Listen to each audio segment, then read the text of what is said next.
My husband named our baby after his ex while I was under anesthesia and said, "You'll get over it." 2 years later, he found out his ex named her baby after me and asked, "Is this some kind of joke?" When I woke up from the anesthesia after giving birth, everyone stared at me with pity in their eyes. "Is my baby okay?"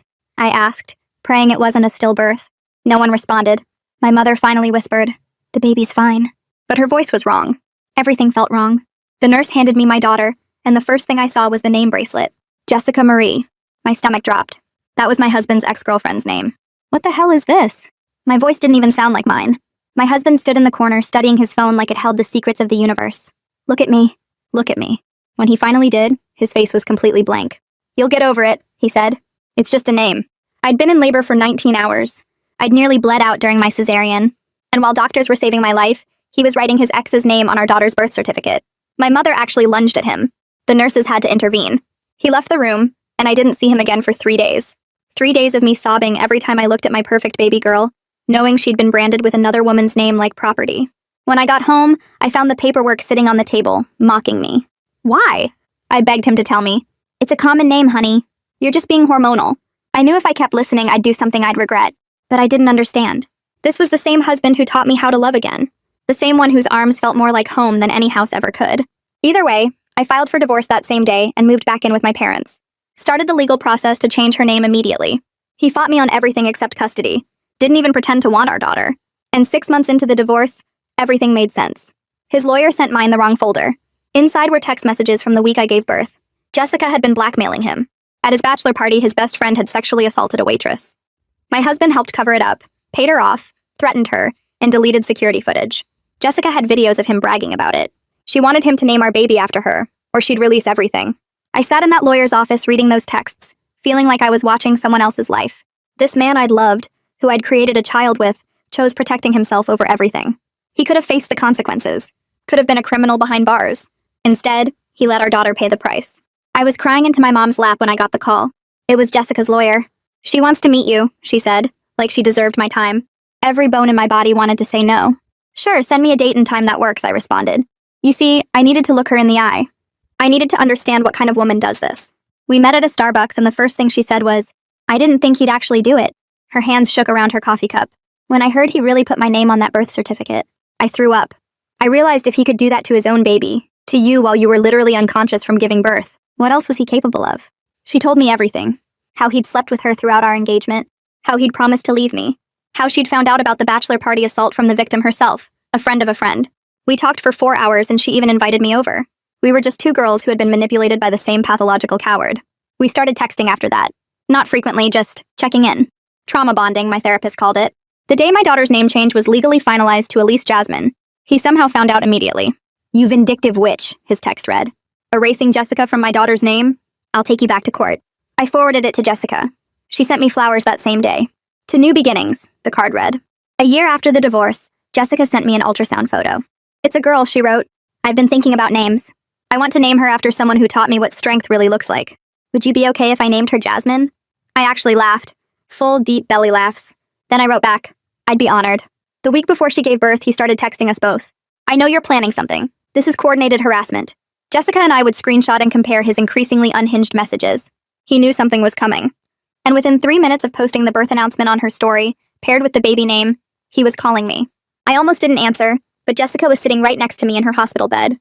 "Answer it," she whispered. "Put him on speaker." "Hello, lover. What is new with you?" I sang, my voice dripping with venom. What he said next made me realize he was capable of a lot more than just covering up his friend's assault. His voice dropped to this flat, emotionless tone that somehow felt worse than yelling. "I know you're at St. Mary's Hospital, 4th floor, room 412. I know Jessica just gave birth 6 hours ago. I know exactly where you both are right now." My hands started shaking so hard I almost dropped the phone. Jessica's face went white.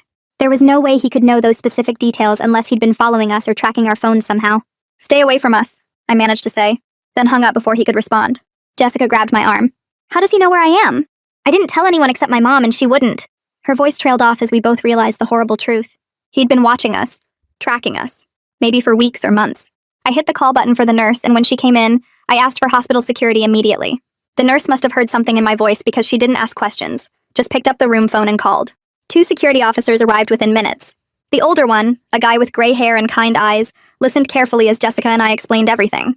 The blackmail, the divorce, the name situation, and now this phone call where my ex knew her exact room number. Has he made other threats? The officer asked. I pulled out my phone and showed him the text from the past week. You vindictive witch, and I know you're planning something, and this is coordinated harassment. The officer's expression got more serious with each message. Have you filed a police report yet? I shook my head. We need to do that first thing tomorrow, he said. But right now, let me put privacy flags on this room and update our no visitor list. No one gets in here without Miss Jessica's explicit permission, and we'll have extra patrols on this floor tonight. After the security officers left, Jessica and I just sat there in stunned silence. Her newborn daughter Jasmine slept peacefully in the bassinet, completely unaware that her mother was stalked by a man who'd already proven he was willing to hurt people to protect himself. I texted my therapist even though it was late. He knows where we are. Everything. I'm scared. She responded within 10 minutes. Come see me first thing tomorrow. Bring all the evidence. It's time to involve law enforcement properly. I barely slept that night, jumping at every sound in the hallway outside Jessica's room. The next morning, I kissed Elise Jasmine goodbye at my mom's house and drove straight to the police station. My hands were still shaking as I walked through those doors carrying a folder stuffed with printed screenshots. Every threatening text. Every message where he mentioned locations he shouldn't have known. The timeline I'd created showing his increasingly specific knowledge about where Jessica and I were at different times. The intake officer at the front desk looked bored until I mentioned the words stalking and blackmail and assault cover-up. Then she sat up straighter and called for a detective. Detective Colin Anderson came out 20 minutes later. He was younger than I expected, maybe mid-30s, with sharp eyes that missed nothing. We sat in a small interview room that smelled like old coffee, and he spread out all my evidence across the table. He read through everything carefully, asking questions about dates and times and specific incidents. When do you think the surveillance started? He asked. I thought back through the past few months. Maybe around the time Jessica got pregnant? He started knowing things he shouldn't have known. Like when I changed Elise Jasmine's daycare. He texted about it the same day even though I hadn't told him. Detective Anderson made notes. What devices do you use regularly? Phone, laptop, tablet? I listed everything. He explained that proving stalking required documented patterns, which I had, but we also needed to figure out how he was tracking us. I want you and Jessica to check your phones carefully. Look for unfamiliar apps, weird settings, anything that seems off. Check your location services especially. That afternoon, Jessica and I sat together in her hospital room going through every setting on our phones. It took almost an hour of careful searching before Jessica found it. Her location services showed sharing enabled with an email address neither of us recognized. My phone had the same thing. Some account we'd never heard of had access to our exact locations at all times. My stomach turned over. He'd been watching us move around the city like dots on a map, knowing where we went, who we saw, everything. We immediately disabled all location sharing, changed every password we could think of, and I called Detective Anderson to tell him what we'd found. That's good evidence, he said. But I'm going to recommend you both get completely new phones with new numbers. If he had access to install that tracking, he might have other ways in that you haven't found yet. The thought of getting a new phone made my chest tight. I was already stretched so thin financially. Single mom, legal fees from the divorce, therapy costs. But Detective Anderson was right. I couldn't keep using a device my ex might be monitoring. My mom drove me to the phone store that same day. We only told absolutely essential people the new number. My mom, my therapist, my lawyer, Jessica. That was it. The woman at the store tried to upsell me on a fancy plan, but I just needed the most basic phone that worked. The total still made me wince. Money I didn't really have. But walking out of that store knowing he couldn't track this device anymore made it worth every penny. I went back to the hospital and stayed overnight in Jessica's room. She was discharged the next day, but these first vulnerable nights after giving birth felt dangerous. We took turns sleeping while the other one stayed awake, keeping watch. Every footstep in the hallway made us both jump. Every time the elevator dinged, we tensed up. The security protocols were in place, but neither of us could fully relax. I held baby Jasmine while Jessica tried to sleep. This tiny, perfect person who'd been named after me, after strength Jessica said I'd shown her. The weight of keeping both our daughters safe felt crushing. 3 days later, Detective Anderson called my new number. I'm opening a formal harassment investigation, he said. I need you and Jessica to come down to the station so we can document the full scope of everything that's happened. The blackmail folder from your divorce, the current stalking, all of it together creates a stronger case than either issue alone. We met him at the station the next morning. Jessica brought copies of the original blackmail evidence. The texts where my ex had bragged about covering up the assault. The videos she'd used to force him to name my daughter after her. Detective Anderson reviewed everything with the same careful attention he'd shown before. Then he asked the question I'd been dreading. Would you be willing to reach out to the woman who was assaulted at the bachelor party? Her testimony could be crucial if this escalates to criminal charges. I know it's a sensitive ask. Jessica and I looked at each other. We both knew the waitress through this complicated web of mutual friends. Jessica had the contact information for the friend who'd originally told her about the assault. We can try, Jessica said slowly. But we need to be really careful about how we approach her. She's already been through so much. Detective Anderson nodded. Absolutely. Make it clear she's under no pressure. We're not asking her to go public or testify in court right now. just wondering if she'd be willing to speak with me confidentially about what happened. That evening, Jessica composed a careful message to send through the mutual friend. She wrote and rewrote it 5 times, trying to get the tone exactly right. Finally, she settled on something that explained the situation honestly. We weren't asking the waitress to relive her trauma publicly.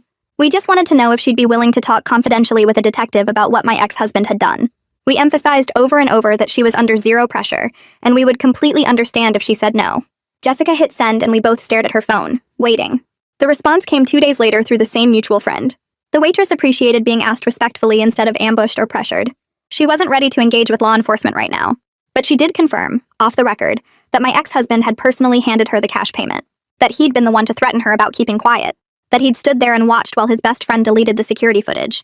It wasn't the answer we'd hoped for, but Detective Anderson said even this secondhand confirmation helped establish the pattern of behavior.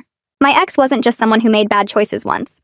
He was someone who consistently chose to protect himself no matter who got hurt in the process. The investigation was officially open now, and for the first time since I'd woken up from anesthesia to see Jessica's name on my daughter's hospital bracelet, I felt like maybe someone with actual authority was finally taking this seriously. 2 days of waiting felt like 2 weeks. Jessica and I kept checking our phones every few minutes, hoping for a response from the mutual friend. When the text finally came through, we were sitting in her living room while baby Jasmine napped. The waitress appreciated being asked respectfully instead of being ambushed or pressured. She wasn't ready to talk to Detective Anderson right now, but she did confirm something important off the record. My ex had personally handed her the cash payment. He'd been the one making the threats about keeping quiet. He'd stood there watching while his best friend deleted the security footage. I forwarded the message to Detective Anderson immediately. He called back within an hour. Even secondhand confirmation like this helped establish the pattern of behavior. My ex wasn't someone who made one bad choice. He was someone who consistently chose to protect himself no matter who got hurt. The next step was coordinating with my divorce lawyer.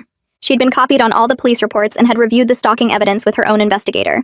Together with Detective Anderson, they drafted a formal cease and desist letter. The letter warned my ex that any further contact or location tracking would result in immediate legal action. They kept it deliberately vague about what evidence we actually had. The goal was to make his paranoia work against him. If he thought we knew more than we did, maybe he'd slip up trying to cover his tracks. The letter went out by certified mail and email on a Thursday morning. I thought maybe it would scare him into backing off. I was wrong. 2 days later, a process server showed up at my mom's house. My ex had filed an emergency motion for temporary custody modification. My hands shook so badly I could barely hold the papers.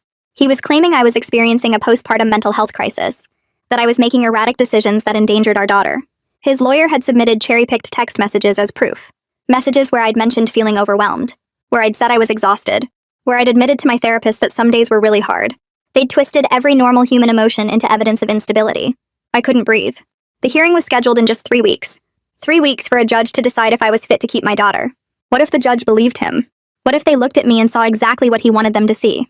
A hysterical woman making accusations against her ex. Someone too emotional to think clearly. I sank onto the couch and the panic attack hit full force.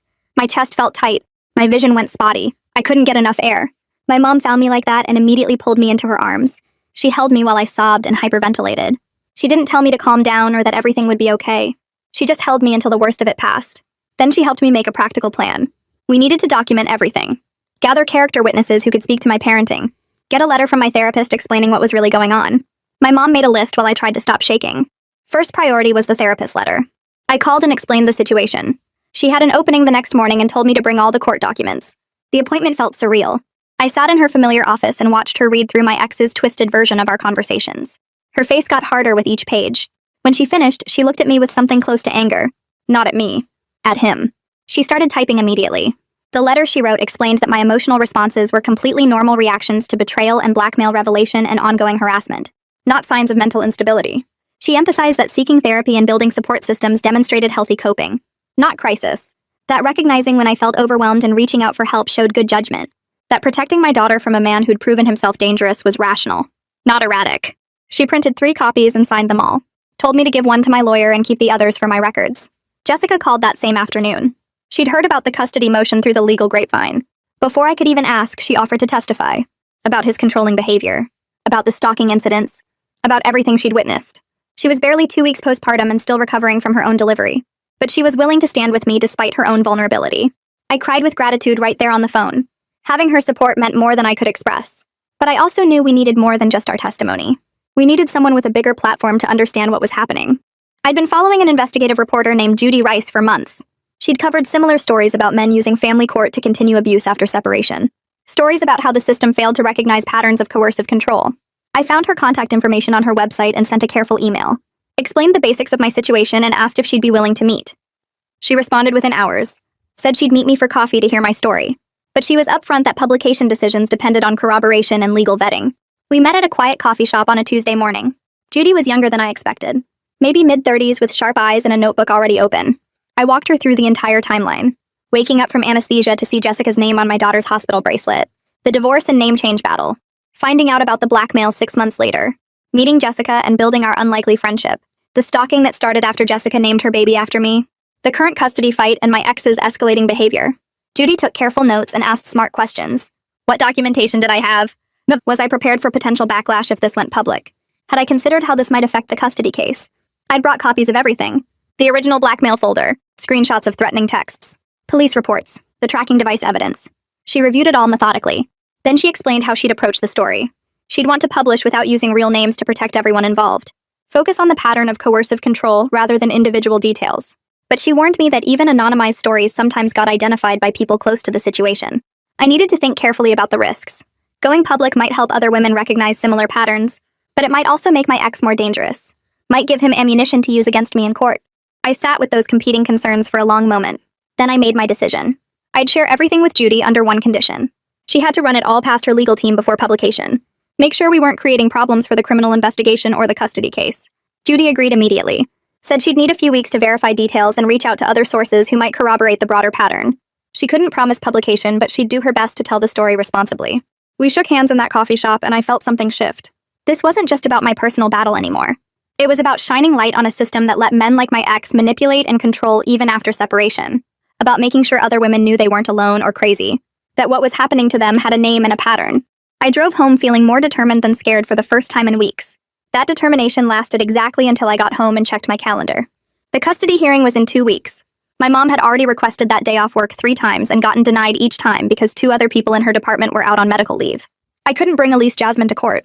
The thought of her sitting in a waiting room while lawyers argued about her future made me feel sick. I started texting everyone I knew.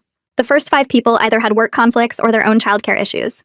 Person number 6 was Sarah from my prenatal class. We'd stayed friendly but not super close. She wrote back within 10 minutes saying she'd love to watch Elise Jasmine and that she understood how hard this must be. I sat on my bed and cried for a solid 5 minutes. Not sad crying, just overwhelmed by how many people had shown up for me when everything fell apart. Sarah, Jessica, my mom, even Judy taking my story seriously. I'd spent so long thinking I was alone in this mess. My phone rang while I was still wiping my eyes. Detective Anderson's name flashed on the screen. I answered fast because calls from detectives never mean good news, but sometimes they mean progress. He got straight to the point. The judge had approved his warrant to search my ex's phone, computer, and any other devices. They were going to execute it tomorrow while my ex was at work. Detective Anderson explained they'd found enough evidence of stalking patterns and the connection to the original assault cover-up to justify the search. But he was careful to say that finding tracking software didn't automatically mean criminal charges. It would depend on what else they discovered and whether the DA thought they could prove intent. I thanked him about 6 times and he told me to sit tight and wait for his call after the search. The next day dragged on forever. I kept checking my phone every 10 minutes even though Detective Anderson said it would take most of the day. I tried to distract myself by playing with Elise Jasmine at the park, but my brain wouldn't stop spinning through possibilities. What if they didn't find anything? What if my ex had already deleted everything? What if this whole thing fell apart and I looked like I'd made it all up? My phone finally rang at 4:30. Detective Anderson sounded different this time. More serious. They'd found purchase records for tracking software dated back to 6 months ago, right around when Jessica first told me she was pregnant. They also found a hidden AirTag tucked into the inner pocket of my diaper bag, the same bag I'd been using for weeks. The one I took everywhere with Elise Jasmine. My hands started shaking so hard I almost dropped the phone. He'd been tracking me this whole time, knowing exactly where I went, who I saw, what I did. Detective Anderson kept talking. My ex was already claiming he had no idea how any of that stuff got there. He was suggesting Jessica must have planted the AirTag to frame him and somehow hacked his accounts to make those purchases. It was such obvious garbage that I actually laughed. But Detective Anderson warned me that his lawyer would probably run with that story and try to make it stick. 2 days later, a thick envelope arrived by courier. Inside was a letter from my ex's lawyer, and it was bad. Really bad. The letter accused Jessica of fabricating evidence, coordinating a harassment campaign against my ex, and attempting to destroy his reputation through false allegations. It threatened to file criminal harassment charges against her if she continued working together with me. The letter made it sound like Jessica and I were running some kind of conspiracy to ruin an innocent man's life. I forwarded it to Emmeline Rogers, the civil attorney I'd hired after Judy suggested I needed someone focused on protective orders and defamation defense. Emmeline called me an hour later. She'd already drafted a response that tore apart every claim in that letter. Her timeline showed the tracking software purchases happened 4 months before Jessica and I ever met face to face. His own purchase records proved his theory was impossible. She also pointed out that his lawyer was now on record threatening a victim of stalking, which wasn't going to look good if this went to court. Emmeline said we should use this momentum to file for a restraining order right away. We had documented stalking through the tracking device. We had threatening texts. We had his increasingly unhinged behavior. The judge would likely grant a temporary order immediately, and then we'd have a hearing for a permanent one. I met her at the courthouse the next morning with every piece of evidence we'd collected. Text messages printed and organized by date. Police reports. The tracking device Detective Anderson had logged as evidence. Screenshots of his social media posts where he'd made vague threats about people trying to destroy him. Emmeline walked me through the filing process and explained what would happen next. We submitted everything to the clerk, and then we waited.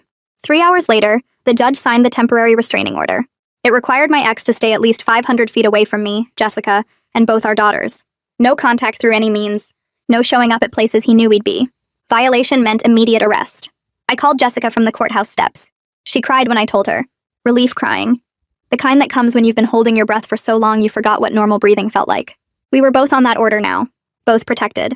Both able to prove in court that his behavior had crossed legal lines. For 3 days, nothing happened. He didn't text, didn't call, didn't show up anywhere. I started to think maybe the restraining order had actually scared him into backing off. Then I got the call from Elise Jasmine's daycare director. Her voice was tight and professional in that way that means something is very wrong. My ex had just walked into the daycare lobby. He was demanding to see his daughter, claiming he had parental rights and the restraining order didn't apply to his own child. The director had refused to bring Elise Jasmine out from the classroom. She'd kept him in the lobby and called the police. And me. I grabbed my keys and drove to that daycare, going 20 miles over the speed limit the whole way. My brain kept playing worst-case scenarios. What if he pushed past the director? What if he grabbed Elise Jasmine and ran? What if the police didn't get there in time? I pulled into the parking lot to find 2 police cars already there, lights off but parked right by the entrance. I ran inside, shaking with a mix of terror and rage that made my vision blur at the edges. My ex stood near the front desk with 2 officers. One was taking his statement while the other reviewed something on a tablet. The daycare director saw me come in and immediately walked over. She explained everything in a calm voice. He'd arrived during morning drop-off time, walked right up to the front desk and asked to see Elise Jasmine. When the director asked if he had clearance, he'd gotten aggressive. Started saying he was her father and had every right. The director had checked the file, seen the restraining order note, and told him he needed to leave immediately. He'd refused. That's when she called the police and moved all the kids to the back rooms with extra staff watching the doors. The officer with the tablet looked up. He'd pulled up the restraining order in their system. The address showed my ex had approached within the 500-foot restriction. The daycare security cameras had footage of him walking through the parking lot and entering the building. Clear violation. The officer walked over to my ex and told him he was under arrest. I watched my ex's face change as the officer pulled out handcuffs. First confusion, like he genuinely didn't understand what was happening. Then anger. Then something that looked almost like fear. The officer read him his rights while putting the cuffs on. My ex kept saying this was ridiculous, that he just wanted to see his daughter, that I'd poisoned everyone against him. The officers led him outside to the police car. I stood by the window and watched them put him in the back seat. My daughter's father. The man I'd married. The man who'd once made me feel safe and loved. Now getting arrested for stalking and violating a protective order. I felt relieved that he was in custody. Vindicated that the system was finally taking this seriously. But underneath all that was this deep sadness that wouldn't go away. This was Elise Jasmine's dad. Someday she'd be old enough to ask questions. Someday I'd have to explain why her father wasn't around, why there were court orders and police reports. The director touched my arm gently. Elise Jasmine was safe in the back classroom with her favorite teacher. She hadn't seen or heard any of the chaos in the lobby. She was playing with blocks and had no idea anything had happened. I went back to see her. She looked up when I came in and smiled that huge toddler smile that makes everything else fade away for a second. I sat on the floor and helped her stack blocks. My hands had finally stopped shaking. That evening, Detective Anderson called with the practical details I needed to know. The restraining order violation was a misdemeanor charge. My ex would likely be released within 24 hours on his own recognizance. The judge might add conditions like electronic monitoring, but there was no guarantee he'd be held longer. Detective Anderson's voice was kind but firm. I needed to stay extra careful for the next few days. Maybe consider staying somewhere my ex didn't know about. Somewhere he couldn't show up if he decided to escalate further. I hung up and immediately texted Jessica. She called back within seconds. Before I could even explain the whole situation, she jumped in with an offer. Her apartment. Me and Elise Jasmine could stay there as long as we needed. She had a spare room. We'd be together. Both our daughters in one place where we could watch out for each other. I packed bags for me and Elise Jasmine that night. My mom came over with supplies. Extra diapers, snacks, some of Elise Jasmine's favorite toys. She helped me load everything into my car and gave me the longest hug. Jessica's apartment became our temporary safe house. Both daughters sleeping in pack-and-plays in the spare room. My mom stopping by every day with food and supplies. Friends from my support group texting to check in and offering to run errands so we didn't have to leave. It felt surreal to be hiding from someone who'd once promised to protect me. The man who'd stood at an altar and vowed to love and honor me. Now I was barricading myself in a friend's apartment with security cameras on the doors and pepper spray in my purse. Jessica and I took turns staying up late watching movies we'd both seen 100 times. Not really paying attention to the screen, just being present with each other. Two women who'd been manipulated by the same person. Two mothers protecting their daughters from a man who'd chosen his own interests over everyone else's safety. We didn't talk much about the heavy stuff during those first nights. Mostly we just existed in the same space, made meals together, played with our babies, tried to create some sense of normal in a situation that was anything but. 3 days later, Judy's article went live on a respected online magazine that covers family law and social justice issues. I sat at Jessica's kitchen table with my laptop, hands shaking as I clicked the link she'd texted me that morning. The headline read, "When Family Courts Become Weapons, How Abusers Use Custody Battles to Continue Control." My story was there, buried in careful language that kept me anonymous. She'd changed enough details that nobody could identify me specifically, but I recognized every beat of my own nightmare woven through her words. The article talked about 3 different women, 3 different patterns of manipulation and legal harassment, all connected by the same thread of men who couldn't accept losing power. I read it twice, then a third time, feeling something shift in my chest. My story wasn't unique. That hurt and helped at the same time. Jessica read over my shoulder, her baby asleep in a carrier strapped to her chest. She squeezed my hand when we got to the part about coerced naming decisions and blackmail schemes. The article didn't name anyone, but it laid out the facts with brutal clarity. By noon, the article had been shared hundreds of times across social media. I watched the numbers climb on my phone screen, feeling exposed and validated in equal measure. The comment section filled up fast. Person after person sharing their own experiences with ex-partners who weaponized custody proceedings, who stalked and harassed through legal channels, who made court into another battlefield. Some comments made me cry. Others made me angry all over again at how common this pattern was. Nobody identified me in the comments, thank God. Judy had done her job protecting my privacy while still telling the truth. But reading those other stories, seeing how many people understood exactly what I'd been through, made me feel less alone than I had in months. Jessica printed out some of the most supportive comments and stuck them on her fridge. One woman wrote about her ex tracking her phone for 2 years before she discovered it. Another described her ex filing frivolous motions every few months just to drain her bank account and keep her in constant legal limbo. A third talked about her ex using their daughter's therapy sessions to gather ammunition for custody battles. Every story had the same undertone of exhaustion and determination. We were all just trying to protect our kids and ourselves from people who saw family court as another tool for control. My phone buzzed with a call from Emmeline around 3 that afternoon. Her voice sounded tight and professional when I answered. She'd received a cease and desist letter from my ex's lawyer within hours of the article publishing. They were threatening a defamation lawsuit, claiming the article was libel even though no names had been used. They demanded an immediate retraction and public apology. I felt my stomach drop, but Emmeline's tone stayed calm and almost amused. She explained that truth is an absolute defense against defamation. We had extensive documentation supporting every single claim in that article. Text messages, police reports, court filings, witness statements. His lawyer was bluffing, trying to intimidate us into silence. She'd already drafted a response laying out exactly why their threats held no legal weight. I asked if I should be worried, and she told me this was actually a good sign.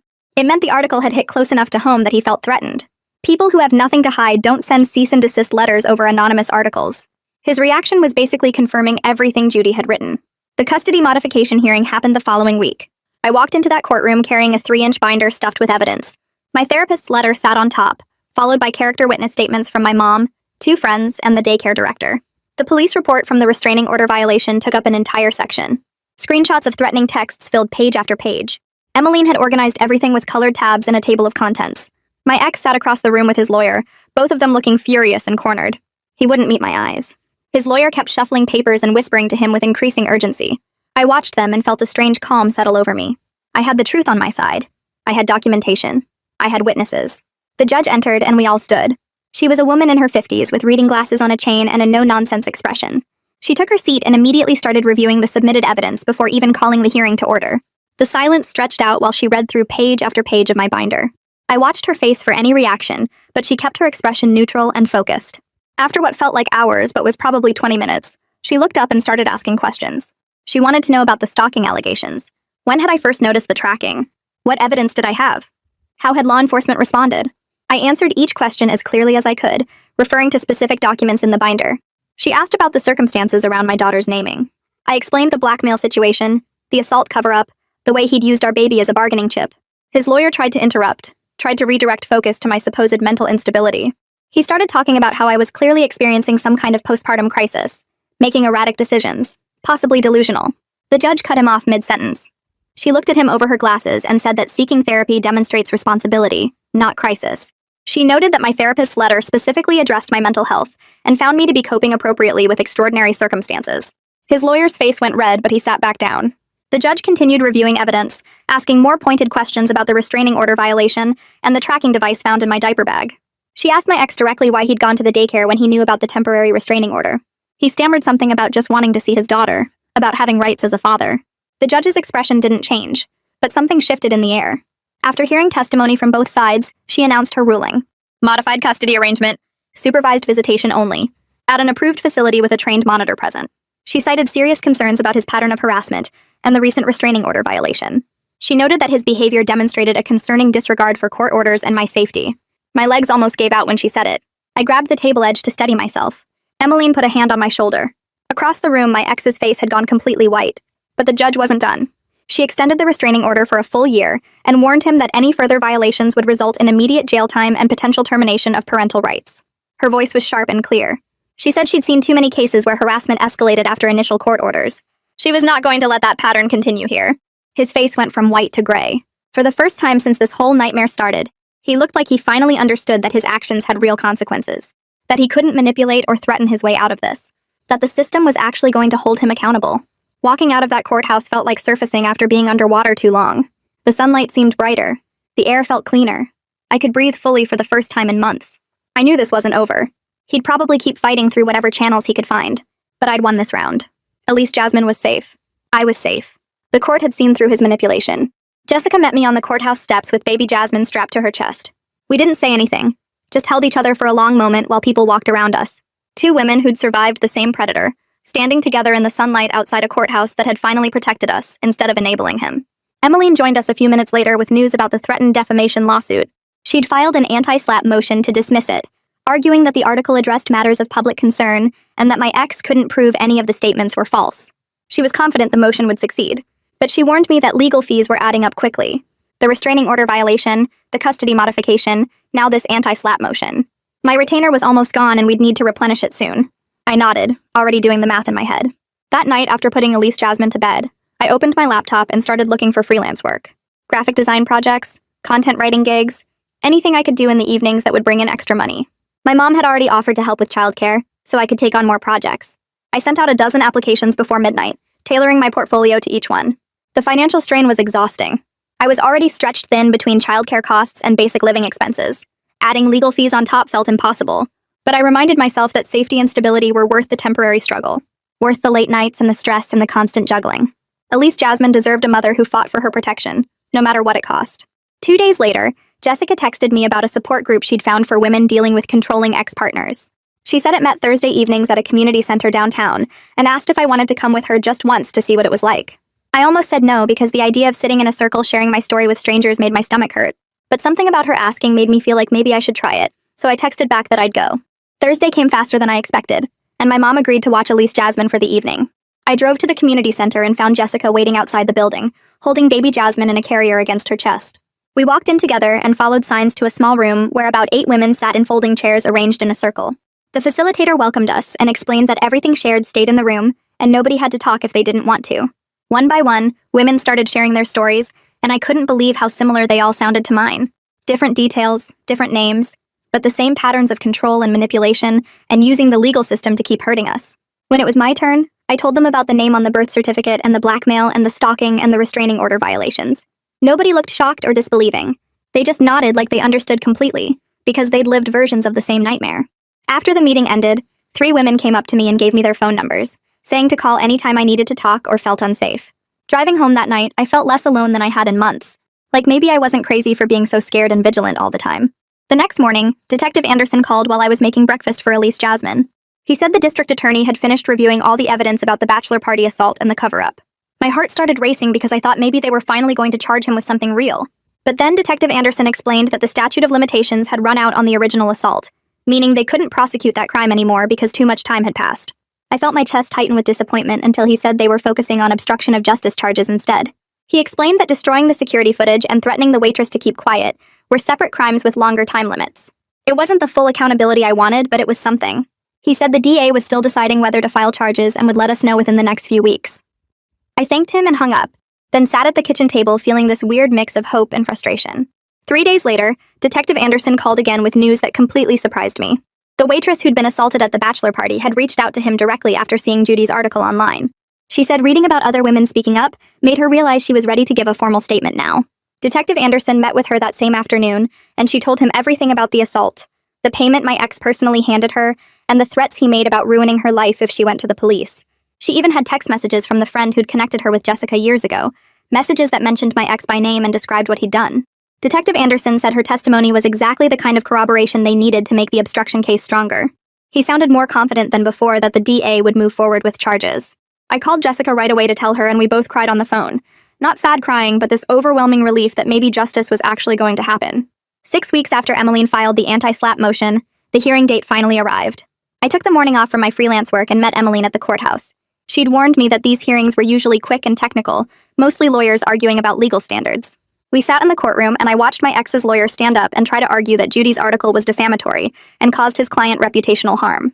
Emmeline stood up next and calmly explained that the article addressed matters of public concern, used anonymized details, and that my ex couldn't prove any of the statements were actually false. The judge listened to both sides for maybe 20 minutes total, then said he was granting the anti-SLAPP motion and dismissing most of the defamation claims.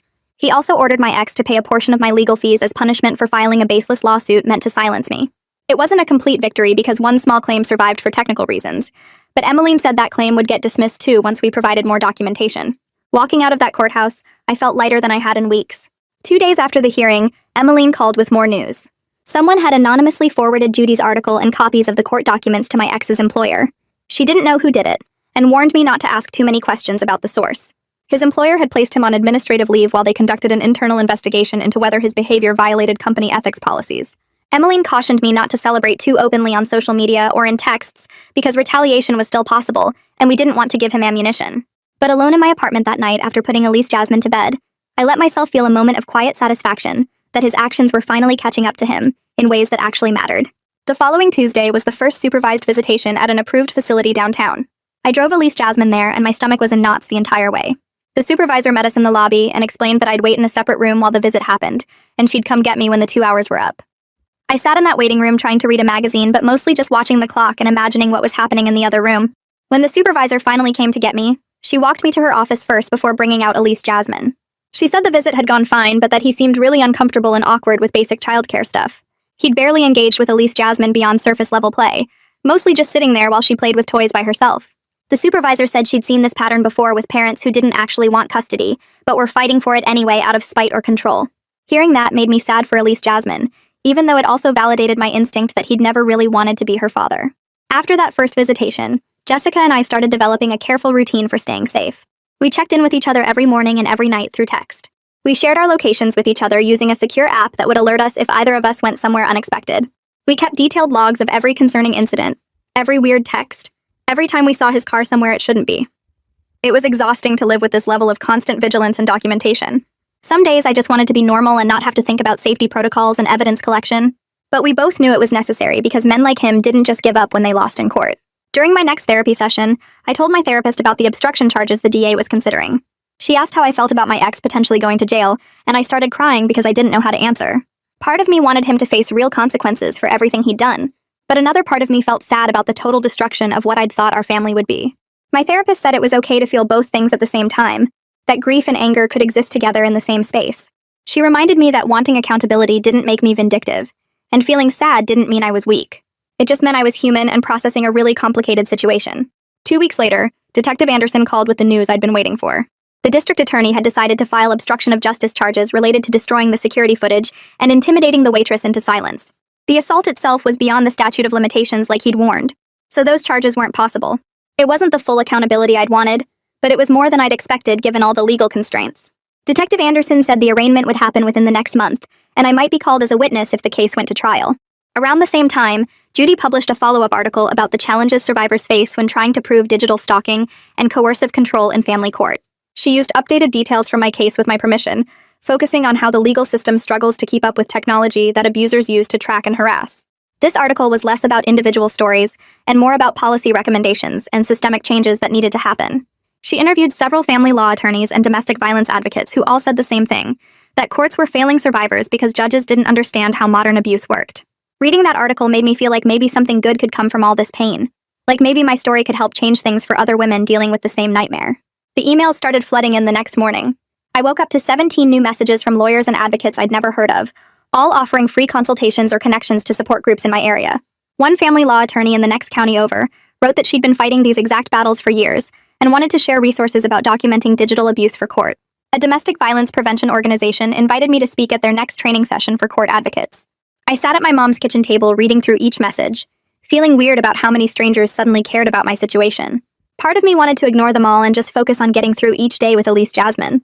But another part recognized that these people understood the system in ways I was still learning, and maybe their help could make the difference between winning and losing the next court battle.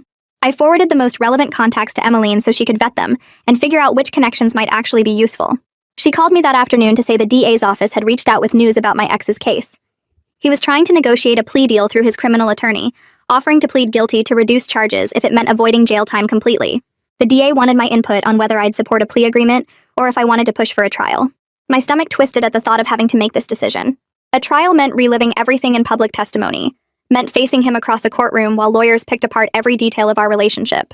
But a plea deal meant he might get off easy, might avoid real consequences for what he'd done to me, to Jessica, to that waitress whose life he'd helped destroy.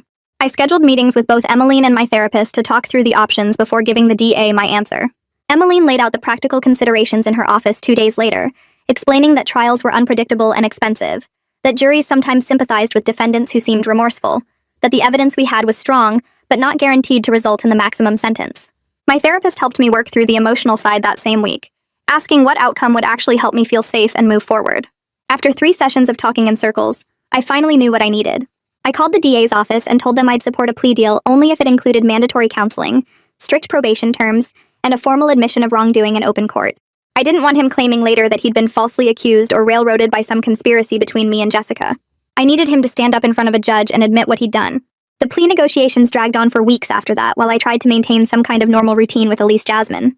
We went to the park on sunny mornings and library story time on Wednesday afternoons, and I pretended everything was fine while other moms chatted about their weekends and upcoming holidays. Some days I almost forgot about the legal chaos hanging over my head. I'd be pushing Elise Jasmine on the swings or reading her favorite book about the hungry caterpillar, and for those few minutes I felt like a regular mom dealing with regular problems. Then a court notification would arrive in my email, or the DA would call with an update and reality came crashing back. The waiting was its own special kind of torture, worse than the active fighting because I couldn't do anything except sit there and let lawyers argue about the details of his punishment. Jessica organized a small support circle for women dealing with coercive ex-partners during this time, meeting monthly at a community center with childcare provided in the next room. She'd been talking about starting something like this since her own support group had helped her so much, and watching her pull it together gave me something positive to focus on besides court dates and legal fees. I attended the first meeting on a rainy Thursday evening, walking into a room of 8 women who all looked as nervous and exhausted as I felt. We sat in a circle of folding chairs while our kids played with blocks and toy cars in the adjacent room, and one by one each woman shared her story. The details were different, but the pattern was identical in every case. Men who used the court system to maintain control after separation, who filed frivolous motions and made false allegations, who weaponized custody and visitation to keep their ex-partners trapped in endless legal battles. One woman had been fighting her ex for 4 years over a parenting plan he violated constantly. Another had spent her entire savings on lawyers defending against accusations of parental alienation because she'd told their daughter the truth about why they divorced. Listening to them talk, I felt less alone and more angry at the same time. How many women were out there fighting this exact fight with no support and no resources? Detective Anderson called me the following week to say he'd finished his investigation and was ready to return my seized devices. I drove to the police station to pick up my old laptop, relieved to have it back even though I'd already replaced it, and moved all my important files to the new one. He walked me through the evidence they'd documented, showing me screenshots of the tracking software purchase records and the detailed logs of everywhere I'd been for the past 6 months. Seeing it all laid out like that made my skin crawl. He mentioned that the tracking evidence had been crucial in establishing the stalking pattern, that without those concrete records it would have been much harder to prove his behavior rose to the level of criminal harassment. I thanked him for taking this seriously when so many cops dismissed these cases as relationship drama. He nodded and said he'd seen too many situations escalate to violence because nobody intervened early enough, and he was glad we'd documented everything before it reached that point. 2 days later, Emmeline called with the news I'd been waiting for. My ex had accepted a plea deal that included 2 years of supervised probation, mandatory domestic violence counseling, continuation of supervised visitation only, and a permanent restraining order. The deal also required him to formally admit in court that he'd engaged in witness intimidation and destroyed evidence related to the assault at his bachelor party. It wasn't everything I'd wanted, but it was more than I'd expected, especially the public admission part. Emmeline explained that the plea hearing would happen within the next 2 weeks, that I could attend if I wanted but wasn't required to be there. I told her I'd be there. I needed to watch him say the words out loud, needed to see him acknowledge what he'd done instead of continuing to play the victim. The morning of the plea hearing, I put on the same navy dress I'd worn to our custody modification hearing, the one that made me look professional and put together even when I felt like I was falling apart inside. My mom offered to come with me, but I went alone, walking into that courtroom and taking a seat in the gallery 3 rows behind the defense table. My ex sat next to his lawyer in a dark suit, his shoulders hunched forward like he was trying to make himself smaller. The judge called the case and asked him to stand, then walked through the terms of the plea agreement in a flat, bored voice that made the whole thing feel surreal. When the judge asked if he admitted to engaging in witness intimidation and destroying evidence, my ex mumbled something I couldn't hear from where I was sitting. The judge asked him to speak up and he repeated it louder. The words came out mechanical and resentful, like he was reading from a script he didn't believe. But he said them. He admitted it. The judge accepted the plea and issued stern warnings about the consequences of any future violations, explaining that probation could be revoked and jail time imposed if he stepped out of line even once. Walking out of that courthouse, I felt a strange mix of closure and leftover anger that I couldn't quite name. Part of me had wanted him to fight it, to give me the satisfaction of watching him lose in a trial. But the practical part knew this was better, faster, less traumatic for everyone involved. The financial pressure started easing slightly over the next few weeks as the court-ordered legal fee reimbursement finally came through. $3,200 deposited directly into my checking account, enough to pay my mom back for some of what she'd covered and to put a small cushion in my savings. I also picked up a steady freelance contract doing social media management for a local nonprofit, work I could do from home in the evenings after Elise Jasmine went to bed. The pay wasn't great, but it was consistent, and it gave me some sense of control over my finances, instead of feeling completely dependent on my mom's generosity. I was still living in her house and probably would be for another year at least, but I could finally contribute more to groceries and household expenses without feeling like I was drowning. Elise Jasmine turned 2 years old on a sunny Saturday in early spring, and I threw a small party in my mom's backyard with just family and close friends.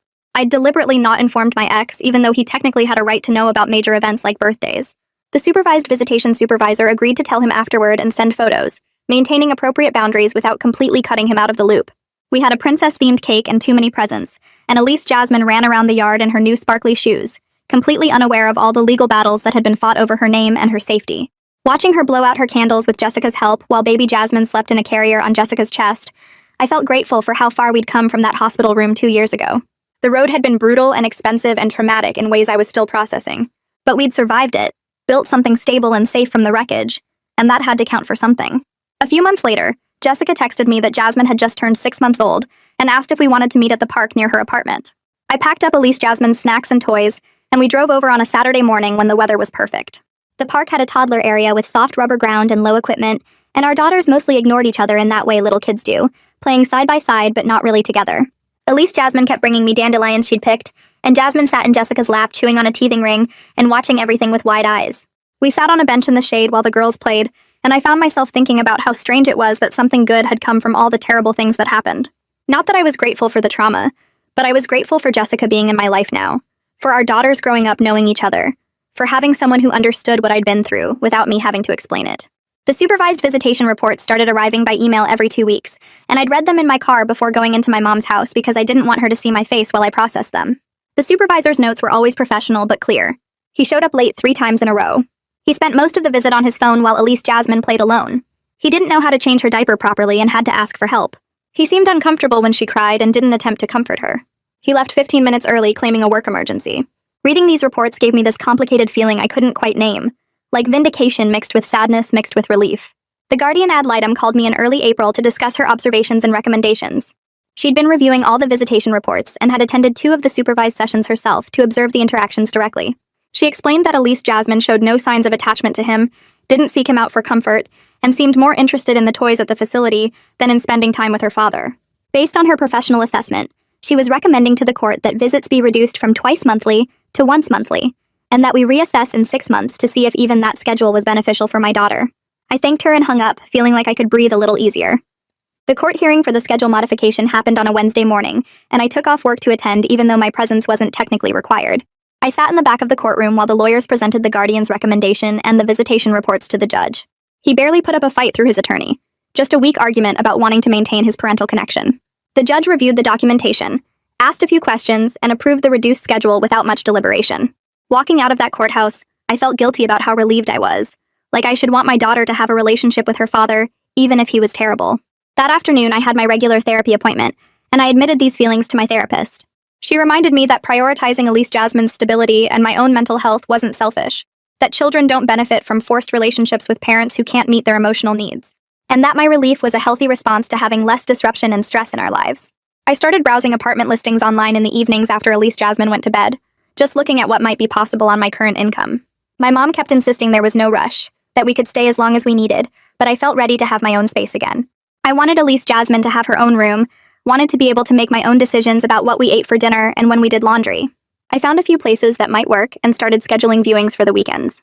One Saturday, Jessica and I met for coffee while my mom watched both girls, and she seemed quieter than usual. After we'd been sitting there for a while, she told me she was thinking about moving back to Ohio to be closer to her parents and sisters. Her family had been asking her to come home ever since Jasmine was born, and she was starting to consider it seriously. I was surprised by how much the idea of her leaving upset me. We'd become real friends over the past year, not just two people bonded by shared trauma, and I'd gotten used to having her nearby for playdates and coffee and late-night texts when one of us couldn't sleep. I told her I'd miss her if she moved, and she said she'd miss me too, but that she needed to think about what was best for Jasmine long-term.